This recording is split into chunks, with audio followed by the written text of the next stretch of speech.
weren't able to join day one. So this is your day one. My name is Matt Kayer, co-executive director of the catalog. Excited to have you all here with us this morning, talking about some of the challenges to growth, right? So yesterday we talked about values-based growth and how to make sure we're growing in ways that align with our values, who we are as an organization, in ways that put the community first, from everything from our fundraising to our comms to our board engagement.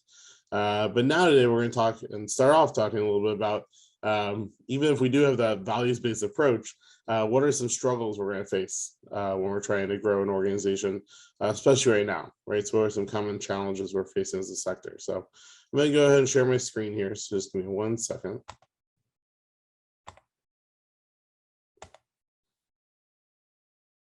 Pull that up for y'all. Great. So as we think about this, think about kind of some barriers to growth, right? How we can move past them. There's 5 main barriers we'll talk about. So we'll talk about those here in just a second. I wanted to make sure though to set the scene a little bit. So when we think about the nonprofit sector right now, what we're seeing from partners, what we're seeing from data from across the country, some early trends and anecdotes, even about 2022 already, it's the fact that many truths are kind of true at once right now. What I mean by that is there's a lot of contradictions in the space. So for instance, there's a large investment right now in strategic planning and capacity building. We see a lot of organizations doing strat planning right now, to the point where it's actually hard to find a strategic planning consultant in some cases. So a lot of folks are doing planning or are trying to kind of plan coming out of the last 2 years. At the same time, when we survey leaders and executive directors, we hear a lot of uncertainty in the space. A lot of uncertainty about the next 18 months, about how the next 18 months will go for fundraising, for the economy overall, what that'll mean for fundraising and volunteers. And they have a lack of confidence that their goals are being set correctly, right? So we both have a focus and strategy, but also a realization that we're living in really uncertain times, and that makes strategy hard. Secondly, if you look at just the finances of a lot of nonprofits, this is a really strong point for the sector. A lot of organizations are doing really well, have had, just financially speaking, actually pretty positive last 2 years, right? Donors have shown up with a lot of generosity. There was some emergency funding from foundations that some organizations got, and then obviously the government funding that occurred over the last couple of years. So definitely not for all, but for many organizations, and I'd actually say probably the majority that we typically hear from, they actually are in a pretty good place financially, relatively. At the same time, a lot of those revenue profiles are pretty risky. A lot of those are propped up by funding sources that won't be there moving forward, right? Like government funding. And many are kind of subject to some of these potential economic shifts we're talking about, right? When we think about potential kind of, marketplace shifts that might happen in the next 18, 24 months. And then finally, we know that for teams, for boards, pretty much for anyone in the sector, there's a real combination, even for donors, of being really hyper aware of the need right now and probably energized by the impact you're having, and just being really tired. Having the last 2 years kind of cumulatively play a toll on you, your teams, your board, your donors.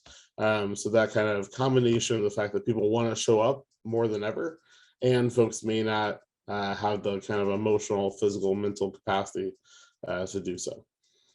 So all that to say, it's a confusing time in the sector, right? It's a confusing time to plan. It's a confusing time to kind of be a nonprofit leader. So how do we kind of move forward from this? And that's what we'll talk about today, kind of 5 ways that this is manifesting and some different challenges for organizations.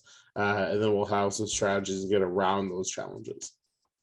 If you want to, though, go ahead and introduce yourself in the chat. We won't go around and do intros by any means, but we'd love to hear kind of who's in the space digitally.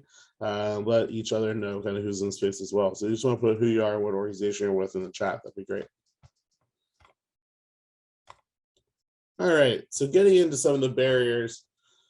The first one, we touched on this yesterday quite a bit, and I've talked about this off and on throughout the summit, but it's just that our teams are tired, right? Our teams have a lot going on, and they're hitting a wall, right? So we see When surveyed, about 3/4 of nonprofit leaders are worried about the burnout on their teams, are worried about how tired their teams are. This is from things like emotional fatigue, right? Personally and professionally from the last couple of years, uncertainty that they're facing kind of constantly, rebalancing personal and professional as people have worked from home, right? And have a million things on their plate, and for many more reasons, but those are kind of three of the big ones that we hear about. And we need to find ways, right, to make them feel more supported, connected, have a sense of progress in their work, sense of hope. But obviously, if it's affecting that many teams, it's a pretty big challenge to do so. In no way for any of these barriers, including this one, are we going to have a perfect solution, right? Do this and it goes away. I wish we did, but sadly, I don't think anyone out there does. But a couple of things we have heard teams trying that seem to be working right now when it comes to burnout, exhaustion, or the fear of burnout and exhaustion on your teams. One of those is a staff retreat. We mentioned this in one of the sessions yesterday briefly, so I'll go into a little more detail on it now. But if you haven't done a staff retreat in the past 12 months, and especially if you haven't done one since COVID, now is really the time. And this could still be virtual if you're not safe or comfortable or able to get together in person. Even better though, if you're able to do it safely in person. But there's a real chance to reconnect, right? It doesn't have to be, really fancy. It could be internally facilitated, right? So if cost is an issue, there's going to be very little cost, very little kind of economic footprint for you. And the goal here is to get staff to reconnect and staff to start looking forward, right? So again, there's no perfect solution to burnout, but one of those things is removing some uncertainty from their plate.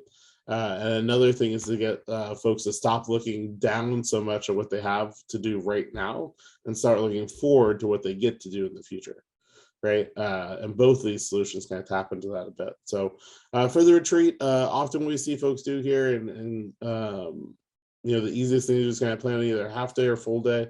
Often a half day, just because even a full day is both A, exhausting for folks, and B, hard to clear that much staff schedule, right? But trying to find a half day, having that retreat be about 1/3 just kind of social connection with each other, and some team building exercises, activities, right? A lot of organizations have new staff since the pandemic that probably haven't been really socially integrated into the team. And that's limiting for both them and for the folks who have been there. So about 1/3 kind of social there, 1/3 hearing what's going on now and trying to problem solve, brainstorm, right, ideate on how do we make the workplace work for us right now, especially with things like coming back in person. Maybe we have a smaller space, maybe we're sharing desks now, maybe some people are coming back, some people aren't, right? Some roles have to, some roles don't. So it's having conversations about those new norms are going to be really important. And then the final third being future looking, right? So again, we want to end on this retreat and have a big takeaway from this retreat being about where the team wants to go. Even if we already have a strategic plan in place, right, with really defined goals, we still as a team can define kind of additional tasks or activities, ways we want to do the work, how we want it to feel while we do the work, right? In addition to kind of what we think we should be doing this year to work towards those strategic goals. So all that can be included in that kind of future looking part of the retreat. And this really is a chance for us to kind of reestablish our culture, right? Reestablish or reset, depending on kind of how it was going in to the last 2 years. The other solution, and really, again, we should call these kind of, helpful actions, probably more so than solution, but as an individual development plan, an IDP. So this would be working with each staff individually. Their manager would work with them, right, to create this. And it's an individual kind of plan for professional development and workflow for that staff member for roughly the next 12 months, right? If there's more uncertainty in that in their role, more uncertainty in that in the projects that we're doing, the type of work we're doing, maybe we do it for 6 months, but at least 6, preferably 12. And the goal here is both to engage them and really focus professional development opportunities and give them a sense of what they're going to be doing in their job, right? So again, what is this doing for them? Why is this helping with burnout? It's alleviating uncertainty, Again, we're taking the unknown off their plate a little bit, or at least giving them a little bit more visibility into what the near future is going to look like. And professional development is one of the things we see folks use as a tool to fight burnout. This works for a few reasons. It increases staff confidence, right? It makes them feel like you're investing in them, so they feel personally engaged, respected, etc. And it often can help them do their current job better, right? Eliminating some pain points or freeing them up, right? Making them more efficient, effective, etc. What you include in an IDP, again, this shouldn't be like a micromanaging tool, right? Let's sketch out your next 365 days, right? It's really highlighting the major projects they're going to work on, right? Here's the major workflows you're going to be tied to. Here's why those workflows matter, right? And mapping those back to the strat plan or the organizational plan for the year, so they understand their role in the bigger picture. And then on the professional development side of the house, working with them to pick kind of 2 to 3, 2 to 4 goals or skills, right? Experiences they want to gain during the year. Those are going to be a mix of things they're interested, things we think they need to develop. And all of those things should be tied to both the position they have now and maybe the next position up that they could get. And then helping them find those opportunities, right? There are free opportunities out there. This does not have to have a budget tied to it. Professional development can also include internal resources, right? They really want to learn data evaluation. We have someone that does that on the team. They can then work with them to learn that, right? So it doesn't always even have to be external necessarily. And obviously for any catalog partners who have access to all the professional development we do, that can be helpful there as well. So we want to think about skill building for them, what collaborative opportunities we're going to be able to put in place so they work with some other staff over the next year. And again, we want to set their mind at ease a little bit about the pace of work, especially for any frontline organizations who have been going, a mile a minute for the last 2+ years, right? Many of our organizations and partners feel like that, right? Sprint on marathon, helping staff know that we're invested in as much as we can, helping them slow that pace a little bit. Is going to be really important for their engagement. And IDP is, again, one way to do that.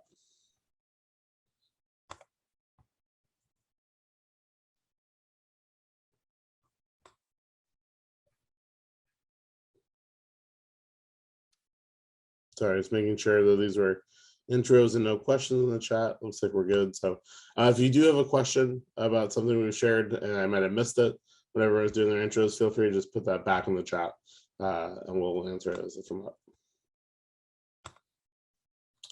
The second barrier we're going to talk about that we see as a real challenge right now in the space for us as we think about growing our fundraising program, right? Growing our fundraising to be able to fund and grow our actual programming is getting donor focus right now. This is, always an issue, always a challenge, but we see it peaking in a way that it hasn't before. And there's just a lot of competing demands for attention right now. Donors are also feeling that sense of burnout, exhaustion a lot of times in their jobs. So we're dealing with that as well. But we see their attention getting stolen in a lot of places. Obviously the news cycle right now, social media is kind of more active, but also more fragmented than ever before. Trying to guess what platform they're on, right, out of the many platforms there are, and then trying to get our content to actually be visible to them within that is more of a challenge than it has been. The amount of email people is receiving is up, right? Direct mail is kind of coming back, so now our direct mail is saturated again like it used to be, right, with pizza ads and everything else. So with all this happening, in addition to kind of just all the things happening personally for folks, it is really difficult to carve out a slice of that attention for their philanthropic pursuits, right, for the nonprofits that they're donating to and trying to support. So we really have to think about, with that digital saturation, how do we kind of break through, right? What do we do here? Again, two things that are not perfect solutions, but we have seen be successful. One of the first one I'll say, with the caveat that we do know it's going to take a little time to do this, so we may or may not have capacity right away. But we've seen small events be very successful at engaging donors right now. So in addition to kind of, we know a lot of organizations are bringing back some in-person or hybrid version of their typical fundraising event. We also are seeing those small dinners hosted at someone's house, small kind of happy hour get together, small virtual town hall. We've seen these be really successful for folks lately, and helping donors feel like they are being personally invited to it, right? This is the big thing we're seeing, is that donors are signing up for, but not necessarily coming if they feel like a lot of people got invited. But if they feel like this is for them, right? They are one of a handful that we are having there that evening, right? That day, we see the attendance be pretty strong. So we've seen a lot of folks roll these out either for fundraising purposes or just stewardship and cultivation purposes. But again, making it feel kind of special to them that they're included. And there might be some small cost to doing these, but really the biggest challenge will be time. But as time allows, this is an opportunity we see that's paying off for folks, usually with their major or higher middle level donors, just to make the ROI be there. But especially virtually, dipping a little deeper than that, try and make it available for 50 donors at a time that are maybe giving at a lower level. The other thing we see here, and again, this is going to take some time, but we are seeing it be really effective, is adding some personalization to our messaging. Now, obviously, we're not sending every donor individual note, but trying to use our CRM, our donor database system, the data we have to customize our messages a little bit. So this means segmentation. When we talk about segmentation, we often hear from folks, I don't have the database for that, I don't have the data for that, I don't have the time for that, the cost. 100% understand. We often try to encourage organizations to think about segmentation in really basic ways. So yes, you can do a lot of fancy stuff if you have all your data in a great database and you have an email management system and they talk to each other. You can do some really cool things there. But at minimum, we can do things like pull out the people that attended our event, and then our next fundraising pitch to them, say thank you for attending, right? Pull out folks that we know are alumni of the program, and next time we send out our newsletter, include a little note or survey for alumni, right? Doing something that helps them feel a little bit more like this is to me, or at least this is to a smaller group, right? I still know intellectually you probably did not email all of your alumni personally, but it still makes me feel more connected to it, right? Dropping in details like my name, kind of mail merging that in, right? Other kind of obvious details that we can kind of mail merge in. All that really is more and more effective. Those have been, tips and tricks that we've offered for years that the sector has known about, but we're seeing increasingly be important when folks have a dozen different emails from nonprofits to think about. Those little things are going to make yours stand out, right? Or at least help yours kind of come to the front of the pack there.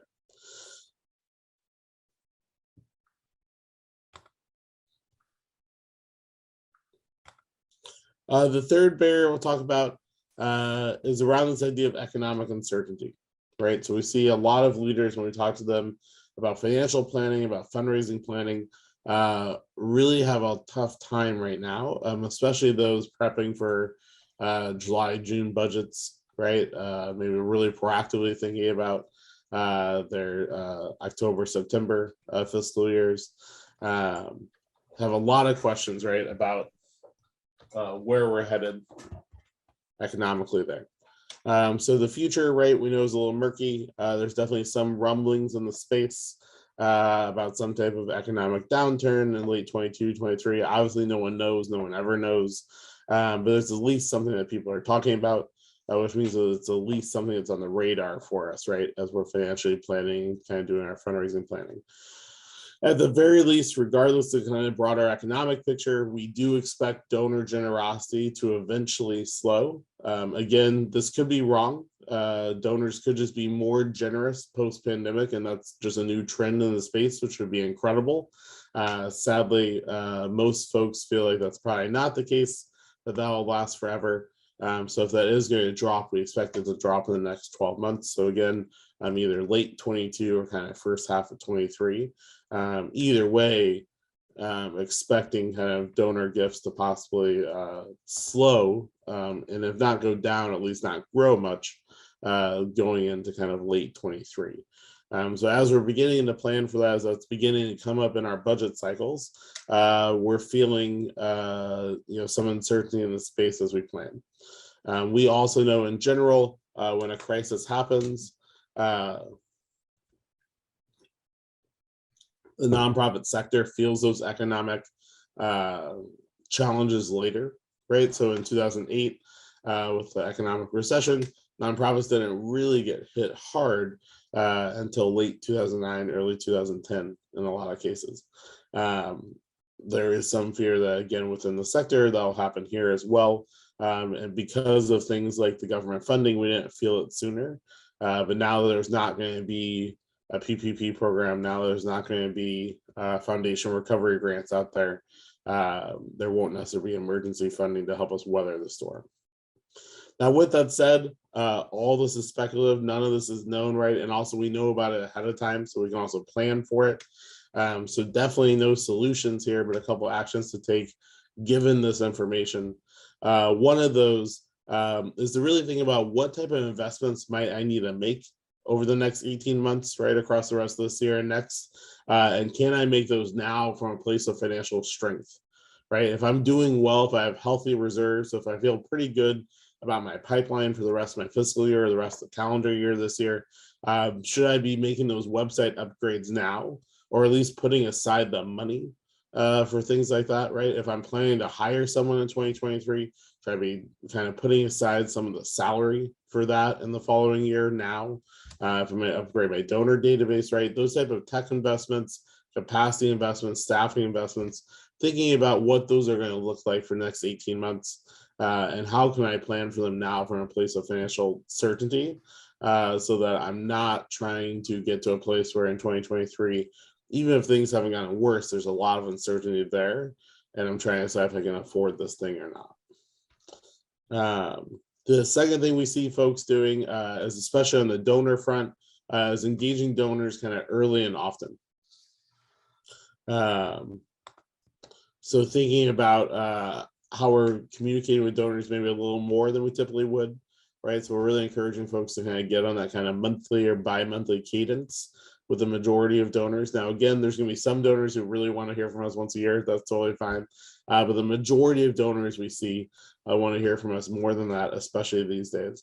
So looking at, again, monthly or kind of bi-monthly communication that's going out to them, trying to get, ask into our donors and foundations earlier, on the earlier end of the possible cycle, right? So if I have a donor that typically gives in November, maybe I'm reaching out to them to begin the solicitation conversation a little earlier in October this year.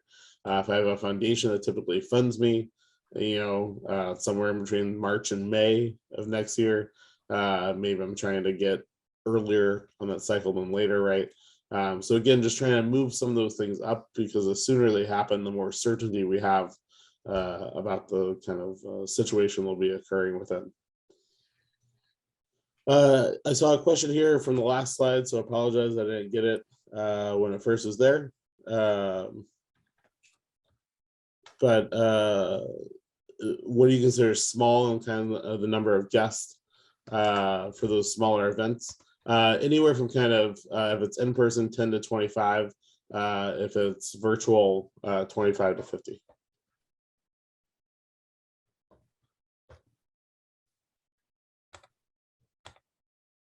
The fourth barrier here, broad apathy, a negative title for sure, which apologize for there.